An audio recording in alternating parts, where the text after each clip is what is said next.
সবাই বসে ধৈর্য সহকারে বক্তব্য শুনুন। বিসমিল্লাহির রহমানির রহিম।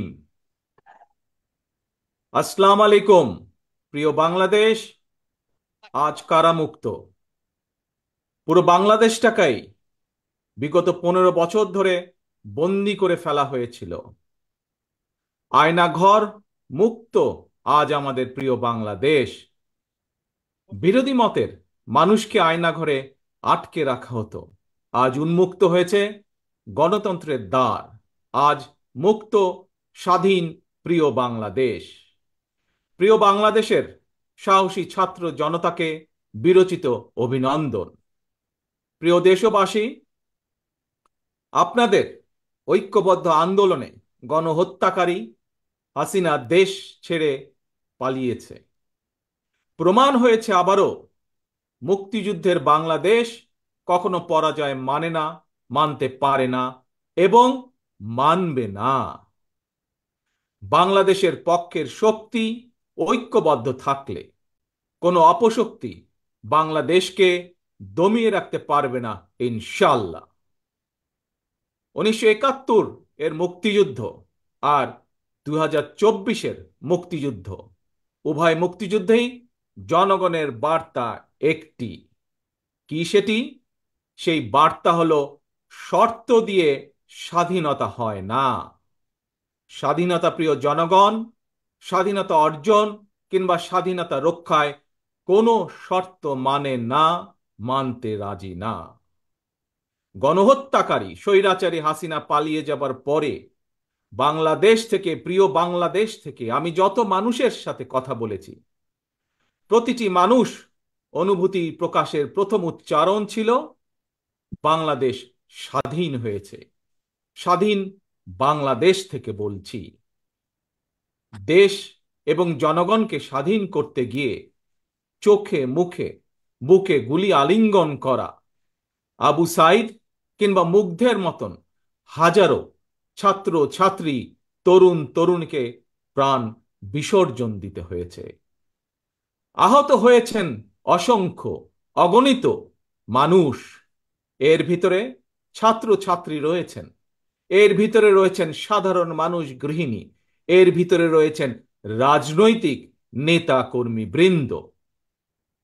গণতন্ত্রের বিজয়ের ইতিহাসের এই মানুষগুলোর স্মরণীয় হয়ে থাকবেন। ছাত্র জনতার এই বিপ্লবে দেশের সকল শ্রেণী পেশার মানুষ সেদিন রাজপথে নেমে এসেছিলেন। গণতন্ত্রের পক্ষের রাজনৈতিক দলের নেতাকর্মীদের পাশাপাশি একজন মা যেমন তার সন্তানকে কোলে নিয়ে সেদিন রাজপথে সামিল হয়েছিলেন, একইভাবে শিক্ষক, সাংবাদিক, বুদ্ধিজীবী, সাংস্কৃতিক কর্মী, শ্রমিক সহ সকল শ্রেণী পেশার মানুষ সেদিন রাজপথে নেমে এসেছিলেন। 52, 71 কিংবা 90-এর মতন দেশের ছাত্র সমাজ বিজয়ের নতুন আরেকটি অমর ইতিহাস রচনা করেছেন। ছাত্র জনতার ঐক্যবদ্ধ বিপ্লবের মধ্য দিয়ে 2024 সালের 5ই আগস্ট বাংলাদেশ দেখেছে আরেকটি বিজয়। আমি বিএনপি সহ গণতান্ত্রিক আমি প্রতিটি রাজনৈতিক দলের পক্ষ থেকে দলমত নির্বিশেষে অভিনন্দন জানাই বাংলাদেশের বীর জনতাকে। প্রিয় দেশবাসী, হাজারো শহীদের রক্তের বিনিময়ে অর্জিত স্বাধীনতার গৌরবকে কালেমা মুক্ত করার ষড়যন্ত্র এরই ভিতরে আবার শুরু হয়ে গিয়েছে। দেশকে গণতন্ত্রের উত্তরণের চলমান প্রক্রিয়াকে বাধাগ্রস্ত করতে সারা দেশে অস্থিতিশীল পরিবেশ সৃষ্টির ষড়যন্ত্র স্পষ্ট হয়ে উঠছে। প্রশাসনের প্রতি আহ্বান, শক্ত হাতে আইন শৃঙ্খলা নিয়ন্ত্রণ করুন। প্রতিটি মানুষের নিরাপত্তা নিশ্চিত করুন। ধর্ম, বর্ণ পরিচয়ের কারণে কেউ যেন নিরাপত্তাহীনতায় না থাকে, সবার আগে সেটি নিশ্চিত করতে হবে। দেশের বর্তমান পরিস্থিতিতে বিএনপি সহ বাংলাদেশের গণতন্ত্রের পক্ষের দলগুলোর দৃষ্টি আকর্ষণ করে বলতে চাই, ষড়যন্ত্রকারীদের এই নৈরাজ্যের কাছে আমরা হার মানতে পারি না। আমি বিশেষ করে এই মুহূর্তে দেশের সবচেয়ে বড় এবং জনপ্রিয় রাজনৈতিক দল হিসাবে সারা দেশে বিএনপির সর্বস্তরের নেতাকর্মীর প্রতি আহ্বান রেখে বলতে চাই, আপনারা যিনি যেখানে বসবাস করেন, সেখানে আপনার বন্ধু কিংবা পাড়া প্রতিবেশী, তিনি মুসলমান, বৌদ্ধ, হিন্দু, খ্রিস্টান, ধর্মীয় পরিচয় যাই হোক না কেন, বিশ্বাস যাই হোক না কেন, তার নিরাপত্তায় আপনি ঢাল হিসাবে দাঁড়িয়ে দৃষ্টান্ত স্থাপন করুন। আমাদেরকে মনে রাখতে হবে, বাংলাদেশে ভূখণ্ডে বসবাসকারী প্রত্যেকটি মানুষের একটি পরিচয়, সেটি হচ্ছে আমরা বাংলাদেশী। প্রিয় ভাই বোনেরা, আরেকটি বিষয়ের প্রতি আপনাদের দৃষ্টি আকর্ষণ করে কথা বলতে চাই। একটি সভ্য এবং গণতান্ত্রিক রাষ্ট্রে পুলিশ অপরিহার্য। পুলিশ জনগণের শত্রু নয়। গণহত্যাকারী হাসিনা বিনা ভোটে ক্ষমতায় থাকার জন্য আইন শৃঙ্খলা বাহিনীকে জনগণের শত্রু হিসাবে দাঁড় করিয়েছে। তবে আমি বিশ্বাস করি, বিএনপি বিশ্বাস করে, বাংলাদেশের গণতান্ত্রিক রাজনৈতিক দলগুলো প্রত্যেকে বিশ্বাস করে, পুলিশের ভেতরে একটি চক্র ছাড়া অধিকাংশ পুলিশ কর্মকর্তা এবং সদস্য চাকরিবিধি মেনেই, দেশের আইন কানুন মেনেই দায়িত্ব পালনের চেষ্টা করছেন। হাসিনার পালনের পরে বর্তমানে খুব সুকৌশলে একটি চক্র পুলিশের মনোবল ভেঙে দেওয়ার ষড়যন্ত্রে লিপ্ত হয়েছে। পুলিশকে অকার্যকর করে দেওয়া গেলে দেশকে অস্থিতিশীল করা সহজ। ধর্মীয় সংখ্যালঘু জনগোষ্ঠীর মনে নিরাপত্তাহীনতা সৃষ্টি করা সহজ।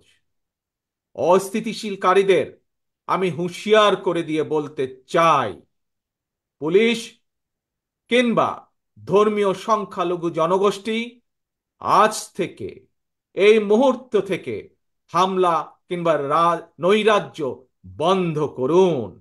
এমনকি কেউ বিএনপির নাম ব্যবহার করে কোনো অপকর্ম করতে চাইলে তাকে ধরে আইনে হাতে তুলে দিন।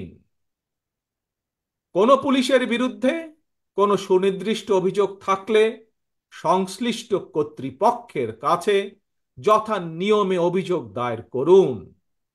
দেশবাসীর প্রতি আমার বিনীত আহ্বান, কেউ দয়া করে নিজের হাতে আইন তুলে নেবেন না। প্রতিহিংসা, প্রতিশোধে লিপ্ত হবেন না দয়া করে। বিচারের ভার নিজ হাতে দয়া করে তুলে নেবেন না। কেবল দৃষ্টান্ত অনুসরণ নয়, নিজেই দায়িত্বশীলতা এবং মানবাধিকার দৃষ্টান্ত স্থাপন করুন। প্রিয় ভাই বোনেরা, অতীত সমালোচনা কিংবা নৈরাজ্যের বদলে নৈরাজ্য কোনো সমাধান হতে পারে না। বরং বিশ্বের সঙ্গে তাল মিলিয়ে আমাদেরকে এগিয়ে যেতে হবে। শাসন প্রশাসনকে সময়োপযোগী করে গড়ে তোলা এখন সবচাইতে গুরুত্বপূর্ণ সময়ের দাবি। জ্ঞানভিত্তিক রাষ্ট্র সমাজ নির্মাণের লক্ষ্যে নিয়োগ কিংবা প্রমোশনে মেধার সর্বোচ্চ অগ্রাধিকার থাকতে হবে। দেশকে আমদানি নির্ভর কিংবা বৈদেশিক নির্ভরতা থেকে বের করে আনতে হবে আমাদেরকে। দেশীয় উৎপাদন এবং উৎপাদনের প্রযুক্তিগত নির্ভরতা বাড়াতে হবে। দেশে কর্মসংস্থান তৈরি করে বেকার সমস্যার সমাধান দ্রুতই চেষ্টা করতে হবে সমাধান করার জন্য। গার্মেন্টস, শ্রম, ঔষধ, আউটসোর্সিং সহ সম্ভাবনায় খাতগুলোকে নিয়ে রফতানির বাজারের আওতা আমাদেরকে যে কোনো মূল্যে বাড়াতে হবে। প্রযুক্তি নির্ভর এবং কর্মমুখী শিক্ষা ব্যবস্থা চালু করে দেশে বিদেশে শ্রমবাজারের প্রতিযোগিতায় টিকে থাকার মতো দক্ষ এবং মেধাবী প্রজন্ম গড়ে তুলতে হবে। স্বাস্থ্য চিকিৎসা ব্যবস্থাকে আধুনিক এবং বাস্তবসম্মত করার লক্ষ্যে প্রাথমিক স্বাস্থ্য সুরক্ষা নীতির উপরে অবশ্যই অবশ্যই গুরুত্ব দিতে হবে। সবার জন্য সুবিচার নিশ্চিত করতে আইনের শাসন নিশ্চিত করা অবশ্যই অবশ্যই প্রয়োজন এবং নিশ্চিত করা হবে। প্রিয় ভাই বোনেরা, দেশে কিংবা প্রবাসে এমন অনেক বাংলাদেশী রয়েছেন যারা জ্ঞানে বিজ্ঞানে অভিজ্ঞতায় সমৃদ্ধ। প্রচলিত রাজনৈতিক ব্যবস্থায় বিজ্ঞদের এরকম অনেকেই সংশ্লিষ্ট হতে চান না। সুতরাং এইসব গুণী মানুষদেরকে রাষ্ট্র পরিচালনায় ও নীতি প্রণয়নে অন্তর্ভুক্ত করতে জাতীয় সংসদে উচ্চকক্ষ চালু করার প্রস্তাব বাংলাদেশ জাতীয়তাবাদী দল রেখেছে। এরই ভিতরে রাজনৈতিক এবং রাষ্ট্র পরিচালনায় গুণগত পরিবর্তন আনতে না পারলে আমাদের আজকের এই বিপ্লব কাঙ্ক্ষিত ফল মিলবে না। প্রিয় ভাই বোনেরা, 12.5 কোটি ভোটারের অধিকার কেড়ে নিয়েছিল স্বৈরাচার। গত 15-16 বছর ধরে জনগণের উপরে স্বৈরা শাসন চাপিয়ে দিয়েছিল। স্বৈরাচার গণহত্যাকারী হাসিনার পতনের মধ্যে দিয়ে হাজারো শহীদের রক্ত রঞ্জিত বিপ্লবের প্রথম ধাপ সফল হয়েছে মাত্র। ছাত্র জনতার এই রক্ত ঝরা বিপ্লবের চূড়ান্ত লক্ষ্য একটি বৈষম্যহীন গণতান্ত্রিক বাংলাদেশ। তাই বিপ্লবের লক্ষ্য বাস্তবায়নে দ্রুততম সময়ের মধ্যে জাতীয় নির্বাচন অনুষ্ঠান করতে হবে। দ্রুততম সময়ের মধ্যে জনগণের ভোটে নির্বাচিত প্রতিনিধিদের কাছে ক্ষমতা হস্তান্তর করতে হবে। স্বৈরাচার হাসিনা পতনের রক্ত রঞ্জিত বিপ্লবকে সার্থক এবং সফল করে আসুন নাগরিক হিসাবে আমরা আরো দায়িত্বশীল আচরণ করি। বিভেদ, বিরোধ, হিংসা, প্রতিহিংসা নয়।